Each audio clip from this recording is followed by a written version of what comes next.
Hello दोस्तों, मैं सुरेंद्र राणा स्वागत करता हूं आप सभी का आपके अपने YouTube चैनल प्रताप एकेडमी पर। तो कैसे हैं आप सभी? उम्मीद है आप सभी अच्छे होंगे। तो जिन स्टूडेंट्स का कल एग्जाम है उनको बेस्ट ऑफ लक। ठीक है, तो हमने स्टार्ट की थी मॉक टेस्ट की सीरीज। आज ये मॉक टेस्ट 3 है। इससे पहले 2 मॉक टेस्ट हो चुके हैं। अगर आपने फर्स्ट और सेकंड मॉक टेस्ट नहीं देखा है तो वो वीडियोस आप जरूर देख लेना। ठीक है, चैनल पर पहली बार आए हो तो चैनल कर लो सब्सक्राइब, वीडियो को लाइक और शेयर जरूर किया करो। ठीक है, क्लास जो होती है डेली होती है, टाइमिंग क्या है 9 PM।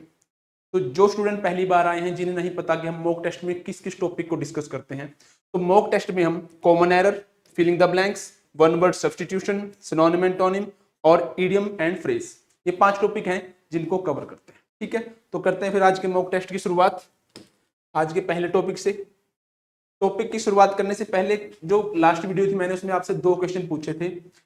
पहला था कि एमिएबल, ठीक है, एमिएबल और एमिकेबल। वैसे तो ये दोनों सिनोनिम है, लेकिन इन दोनों का मतलब होता है फ्रेंडली। ठीक है, क्या मतलब होता है? फ्रेंडली। इन दोनों में क्या डिफरेंस है? ठीक है, एमिएबल और एमिकेबल। तो एमिएबल जो वर्ड है हम पर्सन के लिए यूज करते हैं, जैसे हो सकता है एन एमिएबल,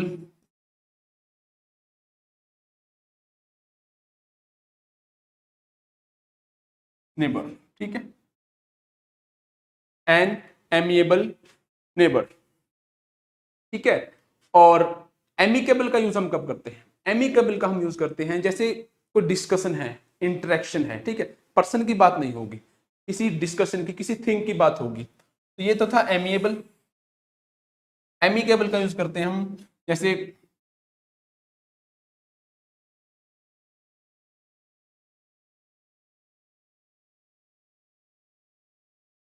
एन एमिकेबल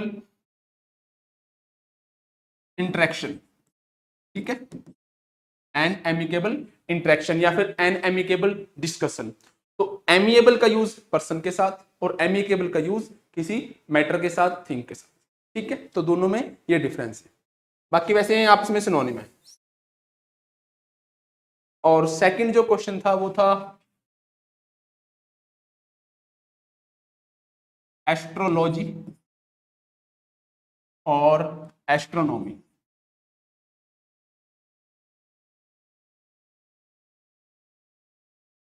मैंने आपको रूट वर्ड बताया था कि एस्ट्रो का मतलब होता है स्टार, ठीक है, और लॉजी का मतलब होता है स्टडी या फिर साइंस। ठीक है, ऐसे ही एस्ट्रो का मीनिंग यहां पे भी स्टार है, और नॉमी का मतलब होता है लॉ, कानून। ठीक है, ये भी लॉ भी क्या है, स्टडी होती है। तो दोनों में क्या डिफरेंस है? तो एस्ट्रोनॉमी जो है वो स्टार्स की साइंटिफिक साइंटिफिक स्टडी है, मतलब ऑन रिसर्च बेस्ड। ठीक है, रिसर्च पे जो बेस्ड है या फिर ऑब्जर्वेशन के साथ, उस स्टडी को हम कहते हैं एस्ट्रोनॉमी। ठीक है, और एस्ट्रोलॉजी क्या है? एस्ट्रोलॉजी है ये ऑन बिलीफ, ये बेस्ड किस पे करेगी? बिलीफ पे, विश्वास पे। जिसको पंजाबी में या हिंदी में बात करें, ये ज्योतिष है और ये खगोल विज्ञान। ठीक है, तो दोनों में क्या डिफरेंस है? एस्ट्रोलॉजी ज्योतिष विज्ञान है और एस्ट्रोनॉमी खगोल विज्ञान। ठीक है जी, तो अब आओ आज के टॉपिक पे। यह पहला क्वेश्चन।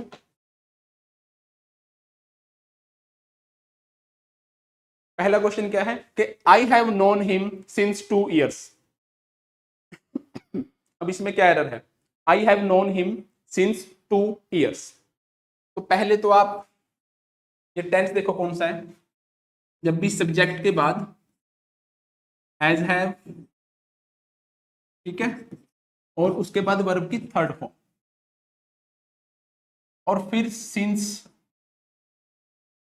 या फिर फोर का यूज हो, उसके बाद एक टाइम होगा। ठीक है, एक टाइम। ये स्ट्रक्चर होता है प्रेजेंट परफेक्ट का। ठीक है, जनरली हम परफेक्ट में सिंस फोर का यूज नहीं करते। जनरली इसकी भी कंडीशन होती है, जब टेंस का मैं टॉपिक आपको कराऊंगा तो डिटेल में बताऊंगा कि परफेक्ट टेंस में सिंस फोर का यूज हम कब करते हैं। वैसे तो ये यहां तक होता है स्ट्रक्चर। ठीक है, जैसे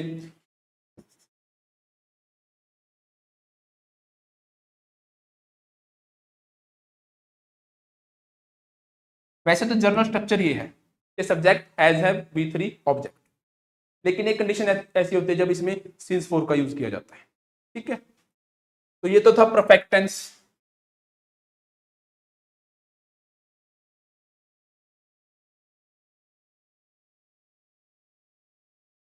ठीक है, ये स्ट्रक्चर कौन से टेंस का है? परफेक्ट टेंस का।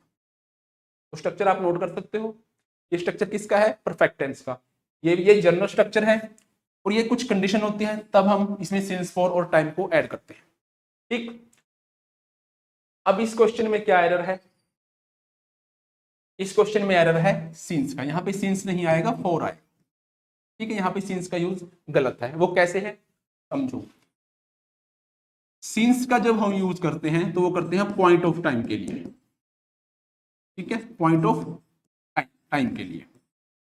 अब पॉइंट ऑफ टाइम क्या है? पॉइंट ऑफ टाइम जो भी आपको कैलेंडर जब आप देखते हो उसमें आपको क्या क्या चीज दिखाई देती है? डेट दिखाई देती है, मंथ नेम दिखाई देता है, ईयर नेम दिखाई देता है। ठीक है, प्रॉपर डेट दिखाई देती है। तो अगर डे नेम दिखाई देता है जैसे मंडे,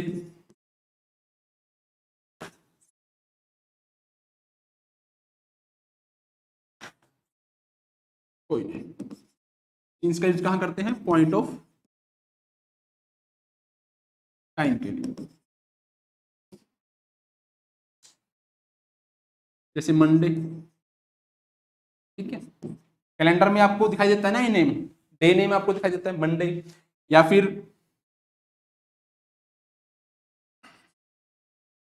ईयर नेम,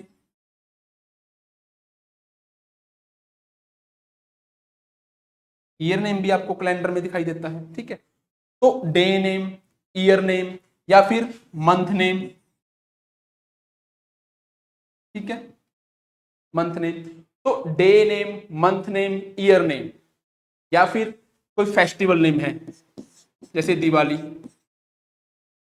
ठीक है, कोई फेस्टिवल नेम है तो इनके साथ यूज किया जाएगा सिंस। ये तो थी कैलेंडर की बात। ठीक है, अब कैलेंडर को छोड़कर आप जब वॉच में टाइम देखते हो, आप जब वॉच में टाइम देखते हो तो वहां पे आप क्या देखते हो फिर?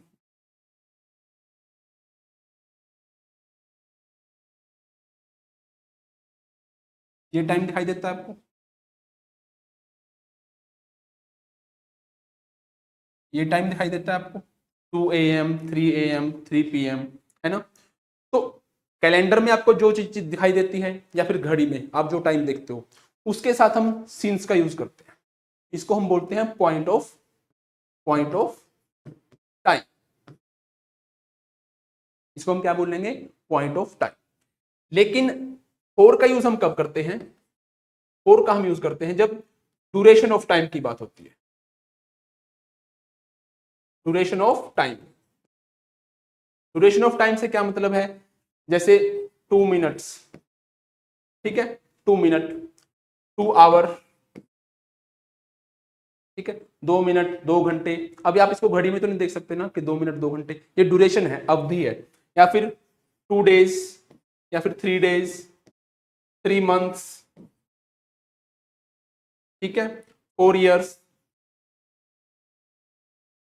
तो ये सभी क्या है? ये सभी है ड्यूरेशन ऑफ टाइम। तो जो आप कैलेंडर में या फिर वॉच में, घड़ी में टाइम देख सकते हो, या फिर कैलेंडर में आप जो जो नाम देख सकते हो उनके साथ हम सिंस का यूज करते हैं। और फोर का यूज हम ड्यूरेशन, जब आपको दिया जाए 1 year, 2 year, 3 year, 1 day, 2 day, 3 day, ठीक है, आपको एग्जैक्ट ना पता हो पॉइंट कि किस टाइम से स्टार्ट है, तो यहां पे लिखा था 2 ईयर, 2 ईयर के साथ हम सिंस का नहीं फोर का यूज करते। ठीक है जी, क्लियर है? नेक्स्ट,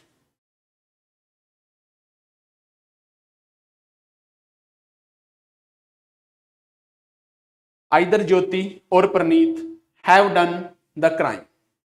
आइदर ज्योति और Praneet have done the crime. Easy question है। तो आइदर और आइदर का पेयर क्या होता है? और होता है। ठीक है, आइदर और के साथ दो सब्जेक्ट जोड़े गए हैं। ठीक है, आइदर और के साथ दो सब्जेक्ट जोड़े गए हैं। जब भी आइदर और के साथ दो सब्जेक्ट जोड़े जाते हैं तो वर्ब कैसे आती है? फिर सेकंड के अकॉर्डिंग आएगी। किसके अकॉर्डिंग आएगी, सेकंड के। अब फर्स्ट से हमें कोई मतलब नहीं है, सेकंड पे क्या है, एक नेम लिखा हुआ है, ठीक है, एक पर्सन की बात है ना, सिंगुलर हो गया फिर, तो हैव का यूज नहीं, हैज आएगा। ठीक है, क्या आएगा, हैज आएगा। नेक्स्ट,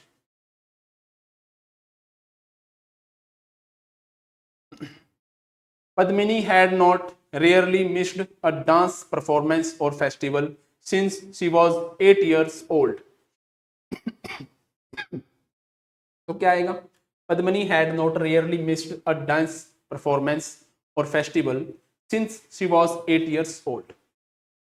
इस क्वेश्चन में क्या एरर है, तो आप पहले देखो कि हैड के साथ वर्ब की थर्ड फॉर्म है ना, तो आप ये भी चेक किया करो कि हैज, हैव और had,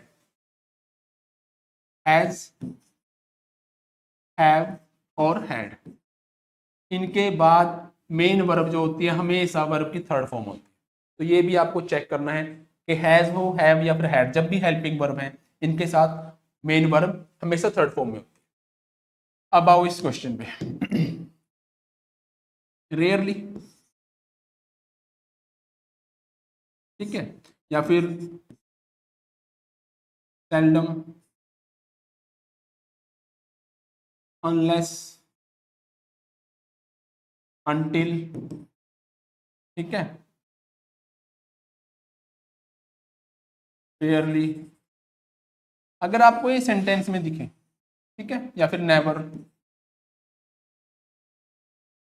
rarely, seldom, unless, until, बेयरली, ठीक है, तो इनके साथ कभी भी नोट का यूज नहीं किया जाएगा, इनके साथ कभी भी नोट का यूज नहीं किया जाएगा। रेयरली का मतलब शायद ही कभी, ठीक है, सेल्डम का मतलब होता है कभी कभार, अनलेस, अनटिल जब तक नहीं, बेयरली भी कभी कभार, नेवर कभी नहीं, ठीक है, तो इनके साथ ये सभी नेगेटिव वर्ड हैं, तो इनके साथ कभी भी नोट का यूज नहीं होता, ठीक है, तो फर्स्ट पार्ट में एरर है। आओ नेक्स्ट पे, he is your brother isn't it, no error. अब इसमें क्या एरर है बताओ, जितना पॉसिबल हो सका था मैंने कल आपको इसका कंसेप्ट करवाया था, प्रैक्टिस में जितना पॉसिबल हो सकता है उतना मैंने करवा दिया था। वैसे तो ये क्वेश्चन टैग जो है अपने आप में एक कंप्लीट चैप्टर है, एक क्वेश्चन में जो पॉसिबल नहीं उसको अच्छी तरह समझना, लेकिन जितना पॉसिबल मुझसे हो उसका मैंने आपको समझाया। तो इस क्वेश्चन में क्या एरर है, पहला पॉइंट क्या है कि आप सेंटेंस देखोगे ये पॉजिटिव है तो क्वेश्चन टैग नेगेटिव आएगा, फर्स्ट पॉइंट तो ये था, ठीक। सेकंड क्या था, हेल्पिंग वर्ब, देखो वैसे तो हेल्पिंग वर्ब पीछे जाती है, लेकिन इज, एम, आर, वॉज, वर, ये एक्सेप्शन है, याद रखना। वैसे तो हमेशा क्वेश्चन टैग में हेल्पिंग वर्ब पीछे जाएगी, ठीक है, क्वेश्चन टैग में, लेकिन इज, एम, आर, वॉज, वर, आपको पता है ये हेल्पिंग वर्ब भी होते हैं और मेन वर्ब भी। ये मैंने वर्ब की वीडियो में अच्छी तरह बता रखा है कि is, am, are, was verb को कैसे फाइंड करते हैं कि हेल्पिंग वर्ब है कि मेन वर्ब है। अगर आपने वर्ब की वीडियो नहीं देखी तो आप देख लेना, ठीक है। तो is, am, are, was verb helping verb भी होते हैं और मेन वर्ब भी। Is, am, are, was verb helping verb हो या फिर मेन वर्ब, क्वेश्चन टैग में तो ये ही जाएंगे, ठीक है, क्वेश्चन टैग में ये ही जाएंगे। इनको छोड़कर अगर कोई दूसरी वर्ब है तो अकॉर्डिंग टू टेंस, फिर अकॉर्डिंग टू टेंस हम हेल्पिंग वर्ब लगाते हैं, जैसे कल वीडियो में लगाया था डजंट, ठीक है। तो यहां पर क्या है, इज, तो इज का इजंट बन गया नेगेटिव। अब यहाँ पे प्रोनाउन सब्जेक्ट देखो क्या है, ही, और यहाँ पे क्या लिखा है, इट, तो इट नहीं आएगा, ही आएगा, ठीक है, क्या आएगा, ही is your brother isn't he, ठीक है, क्या आएगा, इजंट ही। तो किस पार्ट में एरर है, थर्ड पार्ट में एरर है। नेक्स्ट,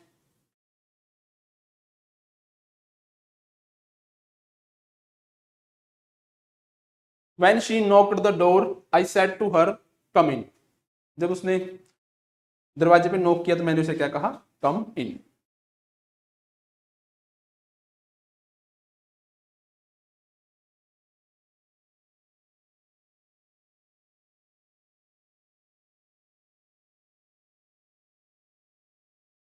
ठीक है, नॉक के साथ हमेशा प्रेपोजिशन एट आती है, तो यहाँ पे क्या आएगा, एट आएगा।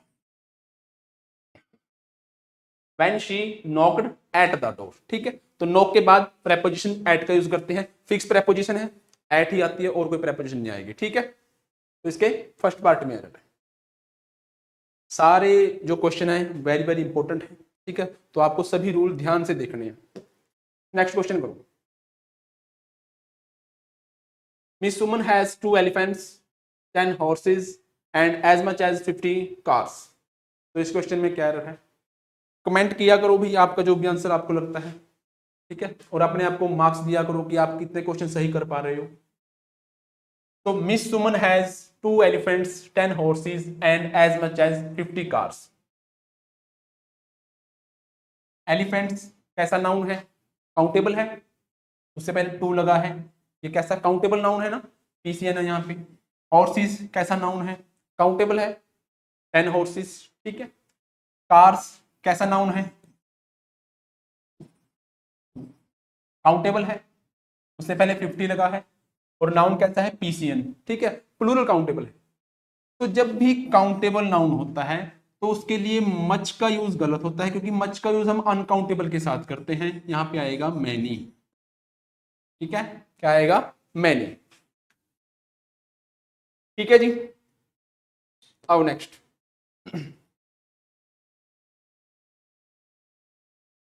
Gulliver travels are indeed an interesting book. Gulliver travel जो है, इंडीड का मतलब है वास्तव में, ठीक है। इंडीड का मतलब होता है वास्तव में। गुलिवर ट्रेवल क्या है? एक इंटरेस्टिंग बुक है। तो गुलिवर ट्रेवल्स ये क्या है? एक बुक का नेम है, ठीक है। क्या है? एक बुक का नेम है। जब भी किसी का कोई नेम होता है तो वो सिंगुलर होता है, ठीक है। जब सब्जेक्ट सिंगुलर नाउन है तो वर्ब सिंगुलर आएगी, इज आएगा, ठीक है जी। क्या आएगा? गुलिवर ट्रेवल्स इज इंडीड, ठीक है। नेक्स्ट।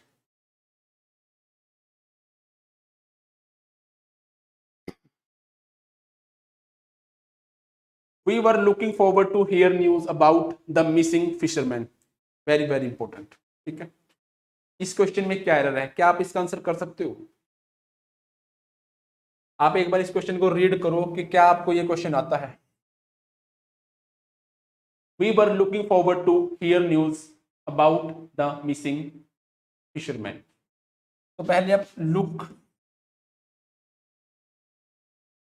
फॉरवर्ड टू, इसका क्या मीनिंग होता है? लुक फॉरवर्ड टू का मीनिंग होता है जब हम किसी चीज के होने का बेसब्री से इंतजार करते हैं, ठीक है। कि कोई एक्शन हो उसका हमें इंतजार है, ठीक है, तो हम कहते हैं लुक फॉरवर्ड टू। अब ये क्या है? ये पास्ट कॉन्टिन्यूस में है तो यहां लुक का लुकिंग बन गया, ठीक है। तो ये पास्ट कॉन्टिन्यूस टेंस है कि कर रहे थे। We were looking forward to. अब एक आपने स्ट्रक्चर सुना होगा, 2+V1, इसको हम बोलते हैं इन्फिनेटिव, ठीक है। इसे हम क्या कहते हैं? इन्फिनेटिव। और एक आपने ये सुन रखा होगा कि प्रेपोजिशन, ठीक है, प्रेपोजिशन के बाद अगर वर्ब की फॉर्म आती है तो वो आती है V1 ING फॉर्म में, ठीक है। एक स्ट्रक्चर क्या है? 2+V1 के 2 के बाद वर्ब की फर्स्ट फॉर्म आएगी, उसको हम इन्फिनेटिव कहेंगे। और एक स्ट्रक्चर है कि प्रेपोजिशन के बाद हमेशा वर्ब की V1 ING फॉर्म आएगी। अगर प्रेपोजिशन के बाद कोई वर्ब आएगी तो V1 ING फॉर्म में आएगी, और इस V1 ING को हम क्या कहते हैं? जेरेंट, ठीक है। तो यहाँ पे 2+V1 ये मिलके क्या बना? इन्फिनेटिव। यहाँ पे लिखा हुआ है प्रेपोजिशन। अब आपको पता है टू भी तो प्रेपोजिशन होता है, ठीक है।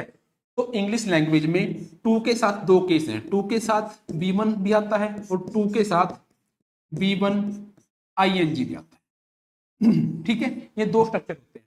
अब एरर कहां से बनता है कि हमें ये फाइंड करना होता है कि यहाँ पे इन्फिनेटिव का प्लेस है या फिर प्रेपोजिशन के साथ जेरेंड का प्लेस है, ठीक है। तो आपको कुछ नहीं करना, आप बस ये याद रखो कि लुक फॉरवर्ड टू, यहाँ पे टू जो है वो प्रेपोजिशन है, ठीक है। तो इसके बाद जो हियर है वो V1 नहीं, V1 ING आएगा, ठीक है, हियरिंग, ठीक है। क्यों आया? क्योंकि यहाँ पे टू प्रेपोजिशन है। अब हमें कैसे पता लगेगा कि हाँ टू प्रेपोजिशन है? तो कुछ नहीं, आप याद रख लो कि लुकिंग फॉरवर्ड टू जब भी आएगा तो टू प्रेपोजिशन होगा। एक और याद रख लो इसके साथ, in addition to. In addition to के बाद भी अगर V1 वर्ब की फॉर्म है तो वो V1 ing। ठीक है, तो आप ये दो याद रख लो, इन दो से ही क्वेश्चन आते हैं। ठीक है, बाकी है तो बहुत सारी और भी, फिलहाल आप ये दो याद रख लो कि लुक फॉरवर्ड टू के बाद कभी भी वर्ब की फर्स्ट फॉर्म का यूज नहीं होगा, हमेशा V1 ing का। तो किस पार्ट में एरर है? सेकंड पार्ट में। Very very important. और जो ये कॉन्सेप्ट है ना इन्फिनेटिव और जेरेंट, इसको हम बोलते हैं एडवांस वर्ब। ठीक है, टेंशन नहीं लेनी, ये भी कराएंगे आपको यूट्यूब पे कराएंगे।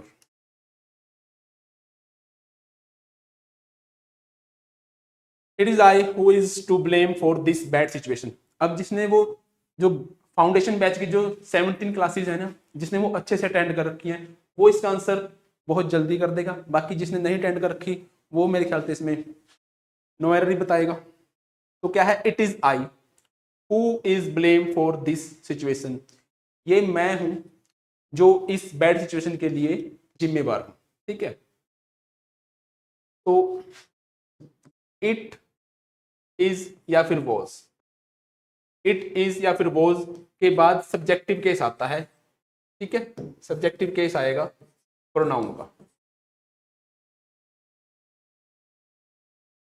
तो यहां लिखा है इट इज आई, तो आई का यूज यहां पे ठीक है। अब यहां पे है हु क्या है? एक रिलेटिव प्रोनाउन है जो किसके अकॉर्डिंग वर्क करेगा? अपने से पहले नाउन या फिर प्रोनाउन के। अब ये हु जो है ये आई बन गया। ठीक है, हु क्या बन गया? आई, क्योंकि ये इसके अकॉर्डिंग वर्क करेगा। तो जब ये आई बन गया तो आई के साथ इज का यूज नहीं होता, एम का होता है। तो यहां पे एम आए। ठीक है, it is I who am to blame. Clear है जी? तो सेकंड पार्ट में एरर है। नेक्स्ट,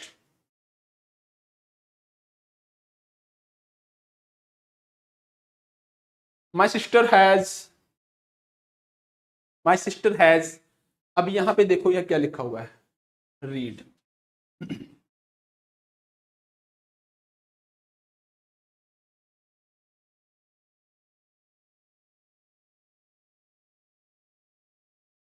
तो ये रीड की फर्स्ट फॉर्म है, ये सेकंड फॉर्म है और ये थर्ड फॉर्म है।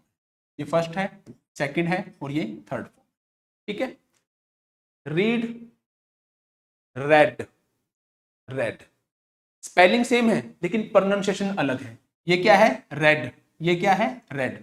तो जब भी आप हैज के बाद रीड को पढ़ोगे तो कभी ये नहीं बोलोगे कि माय सिस्टर हैज रीड, आप बोलोगे माय सिस्टर हैज रेड। ठीक है, स्पेलिंग सेम है लेकिन प्रोनाउंसिएशन अलग है। My sister has red pages after pages of the Bible. अब यहां पे क्या लिखा है? Pages after pages, after preposition है। जब भी एक नाउन और उसके बाद प्रेपोजिशन, जब भी एक नाउन और उसके बाद प्रेपोजिशन और यही नाउन सेम दोबारा रिपीट करे उस प्रेपोजिशन के बाद, तो इसमें दो कंडीशन होंगी। पहली क्या? कि ये जो नाउन है ये हमेशा सिंगुलर फॉर्म में। ठीक है, यहां पे भी और यहां पे भी। ठीक है, जब भी दो नाउन, नाउन कैसे? दोनों सेम, उनके बीच में क्या होगी? प्रेपोजिशन, तो वो सिंगुलर फॉर्म में होंगे। ठीक है, नाउन, प्रेपोजिशन और फिर नाउन, इस फॉर्म में, सिंगुलर फॉर्म में। अब तो ये ऑब्जेक्ट में है तो इसके बाद कोई वर्ब नहीं है, लेकिन अगर इसके बाद वर्ब भी हो, ठीक है, कोई वर्ब भी आए तो वो भी सिंगुलर आती है। तो आप ये स्ट्रक्चर याद रखोगे कि प्रेपोजिशन के पहले और बाद में सेम नाउन है तो वो हमेशा सिंगुलर फॉर्म में होंगे, और अगर उनके बाद वर्ब का प्लेस है, कोई वर्ब है, तो वो भी सिंगुलर फॉर्म में आती है। इस सेंटेंस में ऑब्जेक्ट के प्लेस पे था तो पेजेस आफ्टर पेजेस गलत है, आएगा पेज आफ्टर पेज। ठीक है, क्या आएगा? Page after page. आओ नेक्स्ट पे,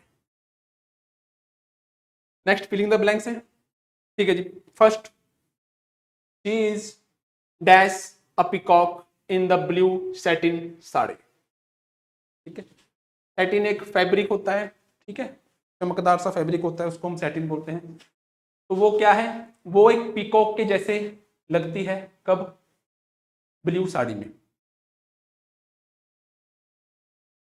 तो क्या आंसर आएगा? Very beautiful as, so beautiful as beautiful as, या फिर ब्यूटीफुल लाइक। तो क्या आंसर आएगा? तो जो मैंने एग्जेक्टिव के आपको कंसेप्ट करवाया था उसमें मैंने आपको बताया था जब भी एक सब्जेक्ट की तुलना की जाएगी दूसरे सब्जेक्ट के साथ, ठीक है, और किसके साथ करेंगे? पॉजिटिव डिग्री के साथ, ठीक है। तो स्ट्रक्चर क्या यूज होगा? स्ट्रक्चर हम दो यूज करते हैं, एक तो है एज पॉजिटिव डिग्री एज, और एक है सो पॉजिटिव डिग्री। ये दो स्ट्रक्चर हैं जिनसे हम एक सब्जेक्ट की तुलना दूसरे के साथ करते हैं कि ये भी उसके जितना ही है, ठीक है। तो वेरी और एज का स्ट्रक्चर गलत है, ब्यूटीफुल लाइक भी यहाँ पे गलत है। अब स्ट्रक्चर बचे दो, सो ब्यूटीफुल एज और एज ब्यूटीफुल एज। तो अब यहां आप ध्यान रखोगे कि as beautiful as sentence positive या फिर नेगेटिव दोनों में यूज कर सकते हैं, ठीक है। As beautiful as positive degree as sentence positive या फिर नेगेटिव दोनों में यूज कर सकते हैं, लेकिन सो पॉजिटिव डिग्री एज हमेशा नेगेटिव सेंटेंस। अब यहाँ पे सेंटेंस कैसा है? पॉजिटिव है, तो बी ऑप्शन भी नहीं आएगा, आएगा सी, ठीक है। क्या आएगा? C. Next, the boys and the teacher. The boys and the teacher क्या आएगा? Wants to won, want to won, want win, want to win. हाँ जी, ए बी सी या फिर डी, क्या आएगा?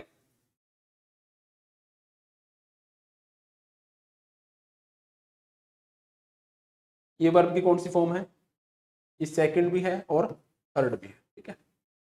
तो 2+V1 हो सकता है, 2+V1 ING हो सकता है। अभी मैंने आपको बताया कि 2 के बाद दो ही कंडीशन होती है, या तो वर्ब की फर्स्ट फॉर्म आ सकती है या फिर V1 ING आ सकता है। तो वॉन, तो ये दोनों ऑप्शन तो कट गए क्योंकि इनमें वॉन का यूज हुआ है, ठीक है। अब बचा वॉन्ट विन और वॉन्ट टू विन। तो पहले तो आप सब्जेक्ट देखो, प्लूरल है, दो सब्जेक्ट है, ठीक है। अब यहाँ पे लिखा है वॉन्ट, तो आप हमेशा याद रखोगे कि वॉन्ट अपने साथ इन्फिनिटिव लेता है, ठीक है।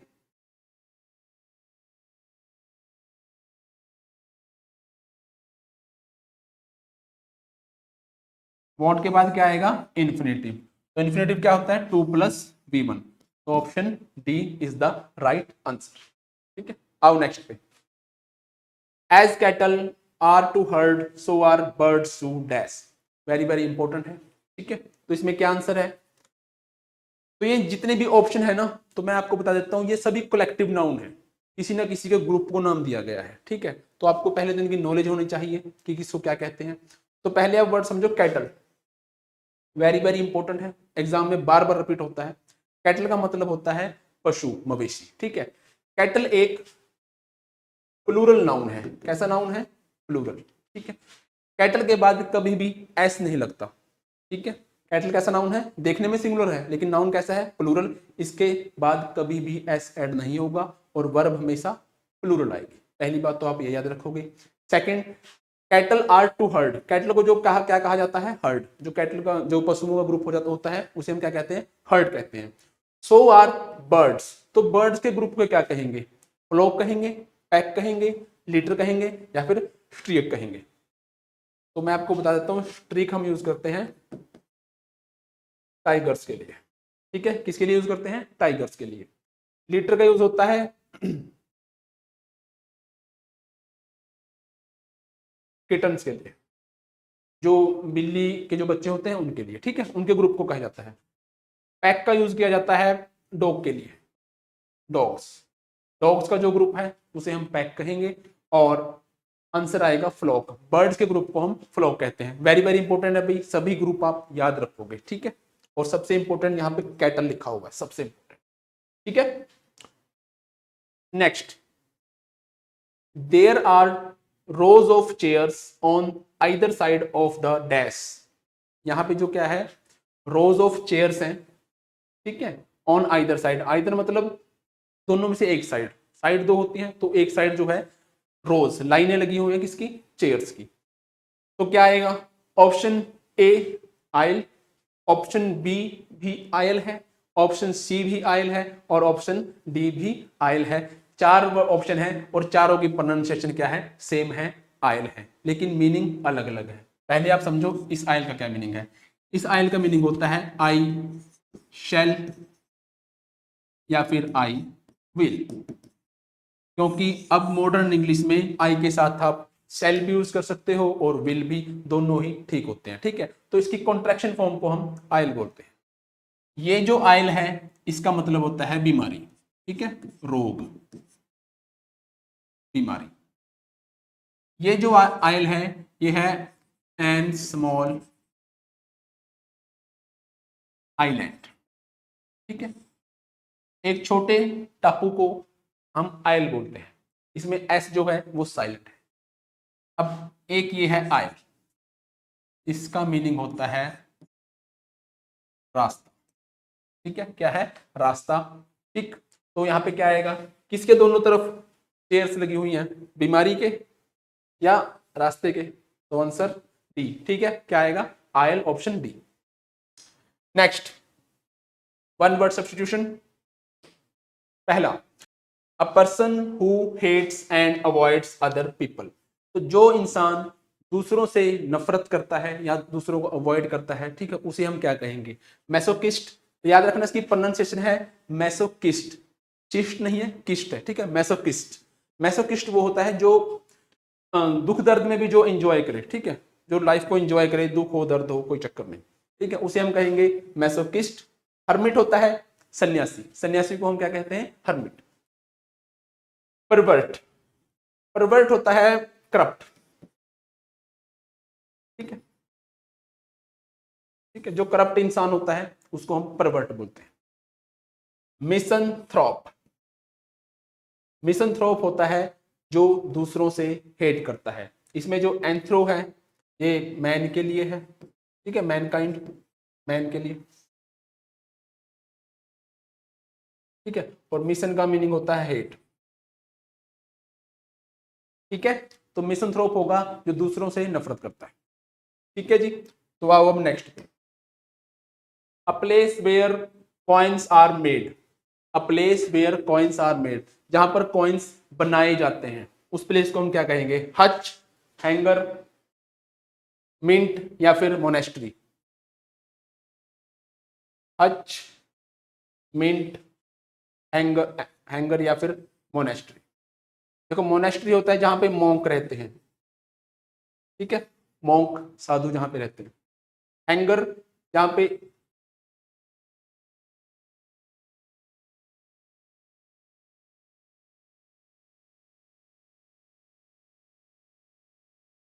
एरोप्लेन को जहां पे रखा जाता है उस प्लेस को कहा जाता है हैंगर। हच वो प्लेस होता है जहां पे स्मॉल जो छोटे छोटे एनिमल्स होते हैं ना, ठीक है, उनको रखने की जो जगह होती है उसको हम बोलते हैं हच, ठीक है। हच पे क्या होता है, स्मॉल एनिमल्स। स्मॉल एनिमल जहां रहते हैं उस प्लेस को कहा जाता है हच। और जहां पर कॉइन्स बनाए जाते हैं वो है मिंट। मिंट का एक मतलब पुदीना भी होता है, ठीक है, तो ये क्या है, मिंट, जहां पर कॉइन्स बनाए जाते हैं, ठीक है। तो आओ नेक्स्ट पे, a person who abandons religion, abandon का मतलब होता है त्याग कर देना, ठीक है, छोड़ देना। अबेंडन का क्या मतलब है, त्याग कर देना, छोड़ देना। तो जो पर्सन अपने रिलीजन को छोड़ देता है, अपने रिलीजन का त्याग कर देता है, उसको हम क्या कहेंगे, ईगोटिस्ट, प्रीस्ट, एपोस्टेट या फिर एथिस्ट। तो यहाँ पे जो थियो लिखा है ना, थियो, इसका मीनिंग होता है गॉड या फिर रिलीजन, ठीक है, इसका क्या मीनिंग है, गॉड या फिर रिलीजन। और यहाँ पे जो ए है प्रीफिक्स, इसका मीनिंग है नोट, ठीक, इष्ट का मीनिंग है रिलीजन और ए का क्या मीनिंग है, यहाँ पे नोट होता है, ए प्रीफिक्स में नोट की सेंस भी देता है। तो एथिस्ट वो होगा जो गॉड को या फिर रिलीजन को नहीं मानता, ठीक है, जो गॉड को नहीं मानता वो एथिस्ट होगा। लेकिन यहाँ पे पूछा गया वो पर्सन जिसने रिलीजन छोड़ दिया, ठीक है, यहाँ पे ये नहीं कहा गया कि जो नहीं मानता, जिसने छोड़ दिया। तो प्रिस्ट होता है पुजारी, जो पूजा पाठ करता है। ईगोटिस्ट, यहाँ पे ईगो जो वर्ड है वो सेल्फ के लिए है, ठीक है। जो अपनी अपनी अपने बारे में सोचे बस, अहंकारी, जो कहे बस मैं ही सब कुछ हूँ, उसे हम इगोटिस्ट बोलते हैं, वो अहंकारी होता है। तो वो पर्सन जो रिलीजन को छोड़ देता है उसे हम कहते हैं एपोस्टेट। ठीक है, तो आंसर आएगा थर्ड, एपोस्टेट। तो याद रखोगे, थियो का मतलब गॉड है, एथिस्ट यहाँ पर ए नेगेटिव है। ठीक है, परिष्ठ पुजारी है। एपोस्टेट क्या है, जो रिलीजन को छोड़ देता है। ठीक है, आओ नेक्स्ट पे, certain to happen. Certain to happen का मीनिंग है कि जो होगा ही होगा, जो अटल है, जिसे टाला नहीं जा सकता। ठीक है, उसे हम कहेंगे सर्टेन टू हैपन, जो निश्चित है, जो होगा ही होगा, सर्टेन टू हैपन। तो वो क्या है, जस्टिफिएबल। जस्टिफिएबल बना है वर्ड जस्टिस से। ठीक है, लाजमी, जो जरूरी है, लाजमी। ठीक है, इंडिस्पेंसिबल। इंडिस्पेंसिबल का मतलब होता है इंपॉर्टेंट। इंडिस्पेंसिबल का क्या मीनिंग है, इंपॉर्टेंट, सबसे अनिवार्य, आवश्यक। कन्वर्टेबल, कन्वर्ट, जिसे बदला जा सकता है, उसे हम कन्वर्टेबल बोलते हैं। और जो होगा ही होगा, जिसे टाला नहीं जा सकता, वो क्या है, इनएविटेबल। यहां पे जो एवी है इसका मतलब है अवॉइड। ठीक है, और इन का मीनिंग नॉट, तो जिसे अवॉइड नहीं किया जा सकता, जिसे टाला नहीं जा सकता, उसे हम क्या कहेंगे, इनएविटेबल। तो आंसर है फोर्थ। ठीक है, next, a secret plan made to do something. A secret plan made to do something usually wrong. वो प्लान जिसमें कुछ गलत करने के लिए जो प्लान बनाया जाए, उसे हम क्या कहेंगे।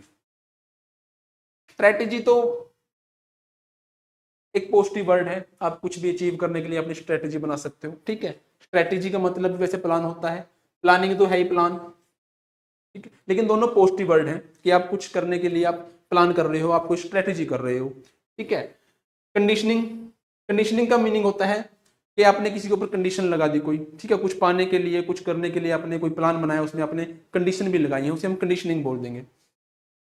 यहां पर वर्ड है कॉन्स्पिरेसी। क्या है, कॉन्स्पिरेसी। कॉन्स्पिरेसी का मतलब होता है षड्यंत्र, साजिश। ठीक है, साजिश, तो इसका आंसर क्या होगा, सी, साजिश, कॉन्स्पिरेसी। क्योंकि पूछा क्या गया था, वो प्लान जो कुछ गलत करने के लिए यूज हो, तो गलत करने के लिए हम साजिश करते हैं, तो उसे कहेंगे कॉन्स्पिरेसी। ठीक है, आओ नेक्स्ट पे, सिनोनिम एंड एंटोनिम। तो पहला क्वेश्चन है, सबसे पहले सिनोनिम एंटोनिम में आपका क्या काम है, आप डायरेक्शन रीड करोगे। क्या पूछा गया है, select the most appropriate similar, मतलब सिनोनिम। ठीक है, सिनोनिम पूछा गया है कंसेंट का, तो क्या होगा, एवर्ट, एसेंट, डिसेंट, या फिर डिस्टर्ब। कंसेंट का सिनोनिम क्या आएगा भी आंसर। कंसेंट का मतलब होता है परमिशन। ठीक है, परमिशन, ऑथराइजेशन।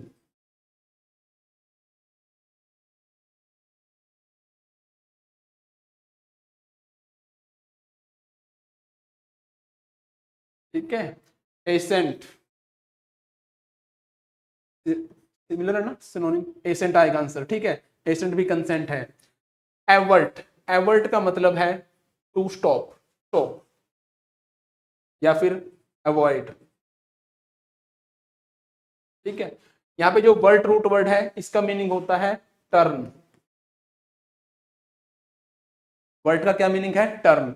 और ए का मैंने आपको बताया प्रीफिक्स में नोट होता है, तो जिसे जिसे टर्न ना किया दिया जाए, मतलब जिसे स्टॉप कर दिया जाए। ठीक है, तो एवर्ट का मीनिंग होता है स्टॉप, अवॉइड। डिस्टर्ब तो कॉमन वर्ड है, आपको पता होगा, डिस्टर्ब कर देना किसी को, डिसऑर्डर। ठीक है, या फिर डिस्ट्रैक्ट, ये सभी क्या है, डिस्टर्ब के सिनोनिम है। नेक्स्ट है डिसेंट। डिसेंट क्या है, एंटोनिम है कंसेंट का, डिसएग्रीमेंट। क्या होगा, डिसएग्रीमेंट। कंसेंट का एक सिनोनिम और होगा, अग्रीमेंट। ठीक है, तो कंसेंट के सिनोनिम क्या क्या है? अग्रीमेंट है, परमिशन है, ऑथराइजेशन है, एसेंट है। एवर्ट स्टॉप हो सकता है, अवॉइड हो सकता है, ठीक है। डिस्टर्ब में डिसऑर्डर है, डिस्ट्रैक्ट है। और डिसेंट आपको पता है एंटोनिम है इसका, कंसेंट का, तो डिसएग्रीमेंट इसका सिनोनिम होगा, ठीक है। तो आओ नेक्स्ट पे।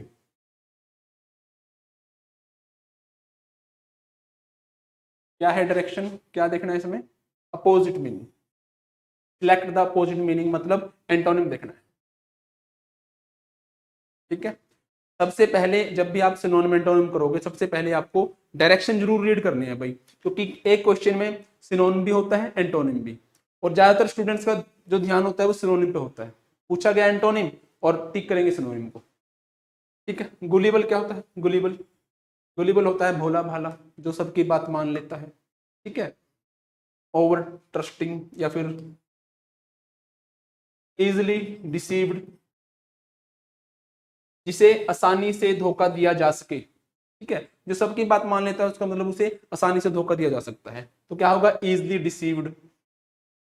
या फिर क्रेडुलस इसका सिनोनिम है, क्रेडुलस भी क्या है? इसका सिनोनिम है। एक वर्ड और होगा ओवर ट्रस्टिंग।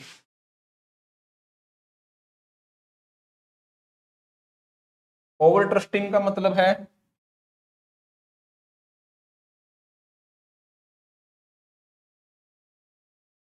ओवर ट्रस्टिंग का मतलब है जो जरूरत से ज्यादा किसी पर ट्रस्ट करे, ठीक है। क्रेडुलस का मीनिंग भी क्या होता है? जो किसी की बात मान लेता है, ठीक है। इसमें क्रेड जो वर्ड है इसका मतलब होता है बिलीफ। प्लेंट का मीनिंग होता है कंट्रोलेबल, ठीक है। क्या मीनिंग है? कंट्रोलेबल या मैनेजेबल,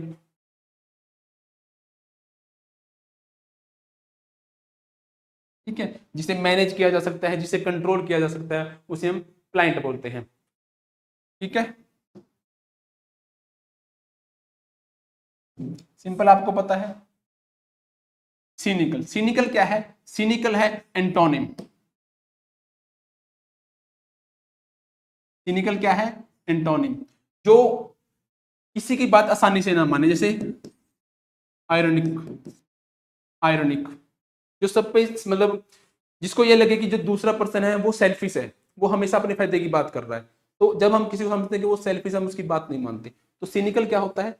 जिसको ये लगे कि जो दूसरा इंसान है वो सभी क्या है? सेल्फिश है वो, ठीक है। तो सिनिकल इसका आंसर होगा एंटोनिम, ठीक है। नेक्स्ट,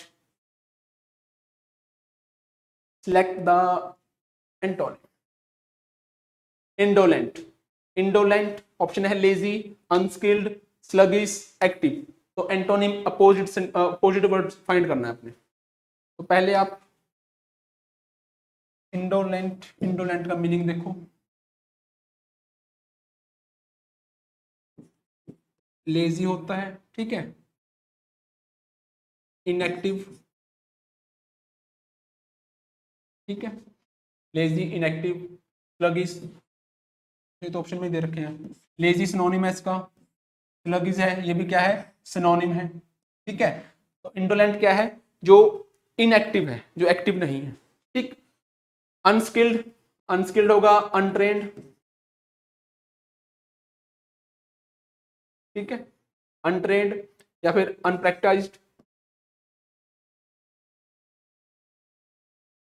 जिसकी प्रैक्टिस नहीं है, ठीक है, तो वो क्या होगा? अनस्किल्ड। सिनोनिम होगा एक्टिव, ठीक है। एक्टिव को वर्किंग भी बोल देते हैं, क्या है? वर्किंग, ठीक है। नेक्स्ट, अब इसमें एंटोनिम देखना आपने। सेल्डम, सेल्डम का क्या मीनिंग है? कभी कभार, ठीक है। हार्डली का भी सेम मीनिंग होता है। तो सेल्डम का सिनोनिम है हार्डली, मुश्किल से, रेयरली, कभी कभार। प्रॉपर मीनिंग तो रेयरली है इसका, ठीक है। ओकेजनली भी कभी कभार होता है, और फ्रीक्वेंटली क्या होता है? बार बार। तो एंटोनिम पूछा, आंसर क्या है? सेकंड है। सिंपल वर्ड है तो सेल्डम का मीनिंग कभी कभार, तो ये सभी क्या है? मुश्किल से, कभी, शायद ही कभी, ठीक है, रेयरली, कोई ओकेजनली, किसी ओकेजन पे, ये तीनों नेगेटिव वर्ड है भाई। ठीक है, इनके साथ कभी भी नोट नहीं लगता, आप याद रखोगे, सेल्डम, हार्डली और रेयरली, ये तीनों ही नेगेटिव वर्ड है, ओकेजनली नेगेटिव वर्ड नहीं है, इसके साथ नोट लग जाता है। तो आंसर आएगा फ्रीक्वेंटली, बार बार। नेक्स्ट है भाई, एंटोनिम देखना है, ठीक है। ट्रम्प, ट्रम्प का क्या मीनिंग होता है? ट्रम्प का मीनिंग होता है भाई विक्ट्री, ठीक है, विक्ट्री, जीत का मीनिंग ट्रम्प होता है। सक्सेस, ठीक है, सक्सेस, अचीवमेंट,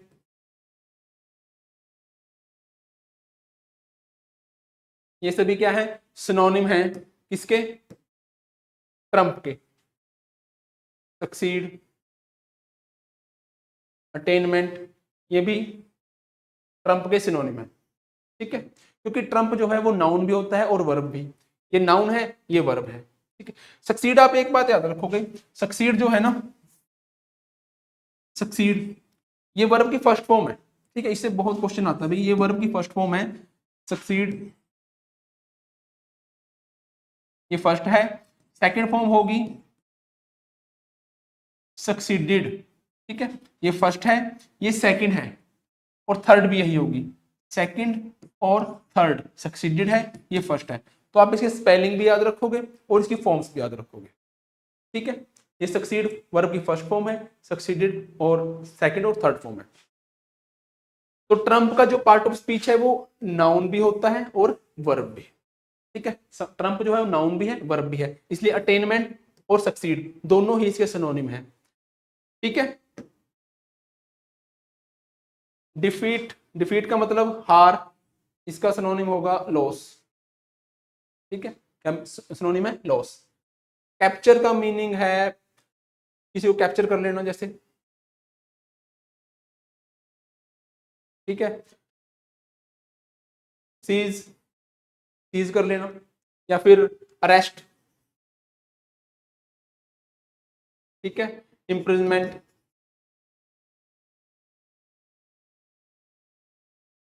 इम्प्रिजनमेंट का मतलब होता है कैद, ठीक है, इम्प्रिजनमेंट। तो ये सभी क्या है? ये सभी कैप्चर के सिनोनिम है। तो आंसर क्या आएगा? ये जीत है तो ये हार है, डिफीट, ठीक है, आंसर क्या आएगा? डिफीट आएगा, ठीक है जी, क्लियर है। आई होप आप सभी को ये साफ साफ दिखाई दे रहा होगा। कोई बात नहीं, बोल तो रहा हूं मैं, आप ध्यान से सुन लेना, ठीक है। नेक्स्ट, नेक्स्ट है अभी ईडियम और फ्रेज। तो पहला ईडियम है रेनिंग कैट्स एंड डॉग्स, कुत्ते और बिल्लियों की जो है बारिश, ठीक है। Raining cats and dogs, heavily, drizzling, कैटरली, थिनली। तो बारिश जो है वो थिनली तो होती नहीं, ठीक है, पतली बारिश तो होगी नहीं। अब रेनिंग कैट्स एंड डॉग्स का क्या मीनिंग है? तो रेनिंग कैट्स एंड डॉग्स का मीनिंग होता है हैवी बारिश, मूसलाधार बारिश, ठीक है, हैवीली। अब रेनिंग कैट्स एंड डॉग्स क्यों आया? क्योंकि जब इंग्लैंड में या कहीं भी फॉरेन में जहां पे जो हाउस जो होते हैं वो इस टाइप में होते हैं, ठीक है, जहां पे बर्फ होती है वहां जो घर होते हैं वो इस टाइप में होते हैं ना, तो वहां क्या होता था, यहाँ पर बिल्ली कुत्ते, ठीक है, बैठे रहते थे। तो बहुत तेज जब बारिश होती थी ना, तो ये बिल्ली कुत्ते सब फिसल के नीचे आ जाते थे। तो जो रास्ता होता था उस पे बिल्ली कुत्ते ऐसे इकट्ठे हो जाते थे, मतलब सारे। तो तब ऐसा लगता जैसे ऊपर से बिल्ली और कुत्तों की बारिश हो रही हो। तो वहां से बना कैट्स एंड डॉग्स का मीनिंग हैवली रेन। और यहां से दो क्वेश्चन आते हैं, एक तो इडियम्स है, सेकंड क्या है कि रेनिंग के बाद, ठीक है, कभी भी लाइक कैट्स एंड डॉग्स नहीं होगा, ठीक है, लाइक वर्ड का यूज नहीं होगा। और एग्जाम में लगा के देते हैं वो like, raining like cats and dogs नहीं होगा, क्या होगा? रेनिंग कैट्स एंड डॉग्स, क्योंकि कैट्स एंड डॉग्स का ही मतलब क्या है? मूसलाधार बारिश, ठीक है, ठीक है। तो लाइक का यूज कभी नहीं होगा, तो आप याद रखोगे रेनिंग कैट्स एंड डॉग्स होता है, raining like cats and dogs नहीं होगा। और कहां से इडियम बना है? फॉरेन से, जहां पे भी बर्फ पड़ती है और बहुत तेज बारिश होती है वहां से, ठीक है। तो आंसर क्या है? Heavily. Next, keep someone eight arms length, एक आर्म की दूरी पे किसी को रखना। क्या होगा? Avoid becoming friendly with someone, ठीक है, या फिर avoid playing with someone, being someone's enemy, या फिर avoid becoming bitter with someone. तो क्या होगा? जब हम किसी को कहते हैं हाँ भी चल दूरी बना के रख, ठीक है, तो इसका मतलब है हम उसके साथ फ्रेंडली नहीं होना चाहते, हम उसको अपना फ्रेंड नहीं बनाना चाहते, उसके साथ हम फ्रेंडली रिलेशन नहीं रखना चाहते। तो क्या आएगा आंसर? ए आएगा। भाई तुम बस आर्म की दूरी पे रहे, ठीक है। Next, to bell the cat. अब बिल्ली के गले में घंटी कौन बांधेगा? क्या है? To bell the cat. अब बिल्ली के गले में घंटी बांधना क्या होगा? फीड द पेट्स, बिल्ली को खाना खिलाएंगे, या फिर टू प्ले विद किड्स, बच्चों के साथ खेलना, या फिर टू लव कैट्स, बिल्ली के गले में घंटी बांधेंगे क्या करेंगे? लव कैट्स, या फिर टू फेस रिस्क। आपने वो कहानी तो सुनी होगी, सारे चूहे इकट्ठे होकर मीटिंग करते हैं कि बिल्लियों की सभी चूहों को खा जाती थी, तो उन्होंने मीटिंग की कि ऐसा करते हैं कि बिल्ली के गले में घंटी लटका देते हैं, जब भी बिल्ली आएगी हमें पता लग जाएगा, हम अपना छुप जाएंगे। तो सभी रेडी हो गए भी हाँ ये आइडिया ठीक है, ठीक है। लेकिन उसके बाद आया कि बिल्ली के गले में घंटी लटकाएगा कौन? इतना बड़ा रिस्क फेस कौन करेगा? कौन ये रिस्क लेगा? तो वहां से इडियम बना है टू बेल द कैट, बिल्ली के गले में घंटी बांधना, ठीक है। Next, miss the boat, boat miss कर देना, किश्ती को मिस कर देना। इसका क्या मीनिंग है? मिसिंग अ गुड अपॉर्चुनिटी, अच्छी अपॉर्चुनिटी को मिस कर देना, या फिर missing your medium of travel, या फिर आपके ट्रेवल जैसे बस छूट जाती है, ठीक है, ट्रेवल हम जिस माध्यम से कर रहे हैं उसको मिस कर देना। Missing good moments of your life, अपनी लाइफ का अच्छा मोमेंट मिस कर देना कोई, या फिर being too late, boat miss हो गई है क्योंकि हम लेट थे, ठीक है। तो क्या क्या मीनिंग होगा? पहले तो आप क्या याद रखोगे, जैसे यहाँ लिखा ना मिसिंग द बोट, मतलब किश्ती मिस होगी, तो यहाँ लिखा missing your medium of travel. तो जो सेम मीनिंग दिखाई ना ईडीएम में, आपने वो ऑप्शन कभी भी चूज नहीं करना, वो ऑप्शन तो कभी भी नहीं होगा, ठीक है। ईडीएम में सेम मीनिंग कभी भी नहीं होगा। इसका जो आंसर है वो है मिसिंग अ गुड अपॉर्चुनिटी, आपने लाइफ की जो सबसे अच्छी अपॉर्चुनिटी है वो मिस कर दी है, ठीक है, तो उसको बोलेंगे मिसिंग द बोट, ठीक है। Next, a red letter day, an important day, a festive occasion, an unimportant day, या फिर एन इनसिग्निफिकेंट डे। इनसिग्निफिकेंट मतलब जो इंपॉर्टेंट नहीं है, ठीक है ना, महत्वपूर्ण नहीं है। तो क्या होगा रेड लेटर डे का मतलब? जब भी आप कैलेंडर देखते हो तो उसमें संडे जो है वो रेड लेटर में होता है, तो बच्चों के लिए तो वो सबसे इंपॉर्टेंट डे है, वो बच्चों के लिए सबसे इंपॉर्टेंट डे है वो, ठीक है, बच्चों के लिए क्या है वो सबसे इंपॉर्टेंट डे है। तो वहीं से वर्ड बना है a red letter day, an important day, ठीक है। जब भी कैलेंडर में जितने भी रेड लेटर होते हैं, बाकी वर्किंग डे सभी और कलर में होंगे, ब्लैक में होंगे या किसी और कलर में होंगे, लेकिन जो छुट्टी वाले दिन होते हैं जिसपे कोई स्पेशल ओकेजन हो, ठीक है, फेस्टिव है कोई, है ना, स्पेशल है, तो स्पेशल से मतलब है वो इंपॉर्टेंट है। अकेले फेस्टिव के लिए यूज नहीं करते हम रेड, इंपॉर्टेंट के लिए। तो जब भी आप कैलेंडर में कैलेंडर देखोगे, ठीक है, उसमें जैसे डेट है तो आप एक डेट को रेड कर दोगे कि इस डेट में मुझे, अब तो आजकल तो डिजिटल जमाना है, आप मोबाइल में सब कुछ कर लेते हो, लेकिन पुराने जमाने में क्या था, कैलेंडर के उस दिन पे ना रेड सर्कल मार देते थे कि इस दिन को कुछ इंपॉर्टेंट काम है, ठीक है, तो वहां से इडियम बना है ये एन इंपॉर्टेंट डे, ठीक है। तो रेड लेटर डे क्या है? एन इंपॉर्टेंट डे, ठीक है, ठीक है जी। आज के लिए बस इतना ही, मिलते हैं नेक्स्ट वीडियो में। वीडियो अच्छी लगे तो लाइक और शेयर जरूर किया करो, ठीक है। चैनल पर पहली बार आए हो तो सब्सक्राइब करो, ठीक है जी। Thank you.